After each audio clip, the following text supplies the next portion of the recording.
السلام عليكم ورحمة الله تعالى وبركاته. muuqaalkeena maanta waxaan ku soo qaadan doonaa shanta dhisme ee lagu magacaabo dhismayaasha gujiye ama taabta daruuraha ahna shanta dhisme ee ugu dheer dunida. Shanghai Tower dhismahani wuxuu ka kooban yahay 128 dabaq, dhererkiisuna waxa uu gaadhayaa 2370 feet, wuxuuna u samaysan yahay qaab dhululaba ah oo dhexdiisu ay bannaan tahay. waxa dhexdiisa socda maalintii in ka badan 16,000 oo qof. dhismahan lagu magacaabo Shanghai Tower waxa la bilaabay dhisitaankiisa markii koobaad sanadkii 2008 waxaana lagu kharash gareeyay lacag gaadhaysa 2.4 bilyan oo dollar, waxaana la dhammaystiray dhismaha gudaha sanadkii 2013 halka sanadkii 2015 la dhammaystiray dhismaha inta dibadda oo ay ku jirto dhalada lagu wareejiyay, waxaana la dhammaystiray dhismihiisa dhammaantii bishii July sanadkii 2016, wuxuuna dhismahani dib uga dhacay hal sano xilligii loogu talagalay in la dhameeyo. wuxuu gaadhayaa xawaaraha wiishkiisu 46 mayl saacadiiba, wuxuuna noqday wiishka labaad ee ugu dheereeya dunida. waa dhisme aad u qurux badan marka laga eego dhinaca quruxda, waxaana loo doortay sanadkii 2013 dhismaha ugu quruxda badan dunida, kaasoo leh dharar cajiiba. dhismahan lagu magacaabo Shanghai wuxuu ka kooban yahay hotel, matxaf, beero, makhaayado laga cunteeyo iyo dukaamo.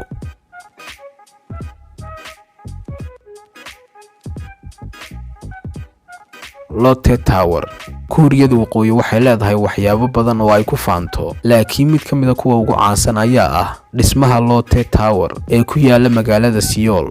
dhismahan wuxuu ka kooban yahay 123 dabaq, dhererkiisuna waxa uu gaadhayaa 1821 feet. waxay qaadatay in dhismahan la nashqadeeyo oo la diyaariyo meeshii laga dhisi lahaa ku dhawaad 13 sano, waxaana la bilaabay dhisidiisa sanadkii 2010 waxaana la dhameeyay oo la furay bartamaha bishii Abriil sanadkii 2017.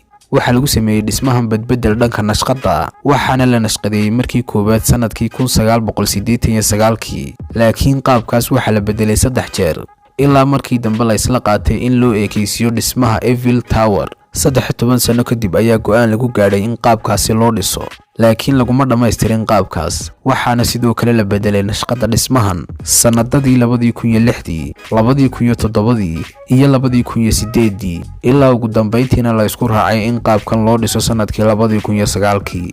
waxaa loo nashqadeeyay dhismahan inuu iska xajin karo dhulgariir awoodiisu tahay 7, halbeega lagu cabiro dhulgariirka, iyo dabaylo xawaarahoodu gaadhayaan 3.2 feet sekinkiiba.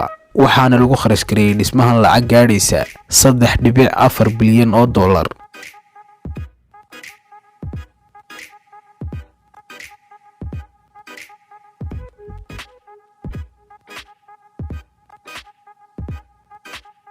One World Trade Center dhismahan waxaa laga dhisay meeshii ay ka dumeen dhismayaashii lagu magacaabi jiray mataanaha ee dumay sanadkii 2001, wuxuuna ku yaalaa magaalada New York, waana dhismaha ugu dheer Mareykanka.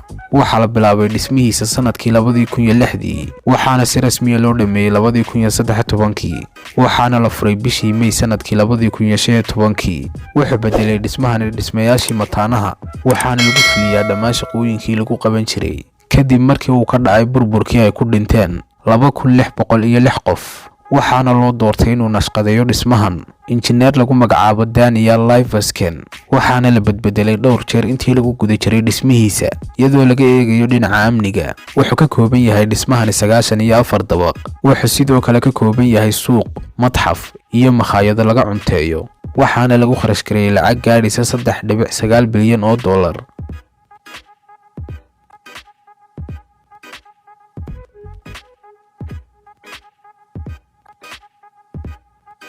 Bin-An Tower haddii aad doonayso inaad aragto dhismo cajiib ah, waxaad u baahantahay inaad safar ku tagto magaalada Chintachin ee ku taala waqooyiga waddanka China. dhismahan waa dhismaha labaad ee ugu dheer waddanka China, dhererkiisu waxa uu gaadhayaa 1965 feet, wuxuuna ka kooban yahay 115 dabaq. waxaa la bilaabay dhismihiisa sanadkii 2009, waxaana la dhameeyay sanadkii 2013, iyadoo sidoo kale la joojiyay mar dhismihiisa sababtoo ah ciidda lagu dhisay seeskiisa oo ahayd mid aan loogu talagelin dhismahan. markii la dhammaystiray dhismaha, waxaa laga dhigay bangiga waddanka.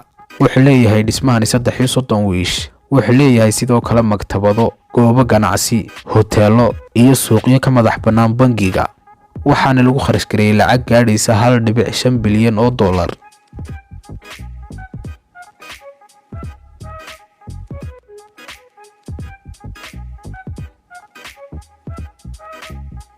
Burj Khalifa waxaa loo ictiraafsan yahay Burj Khalifa inuu yahay dhismaha ugu dheer dunida laga soo bilaabo sanadkii 2009 iyadoo haddana jiraan wadamo kale oo isku dayaya inay dhisaan mar walba dhismayaal ka dhaadheer.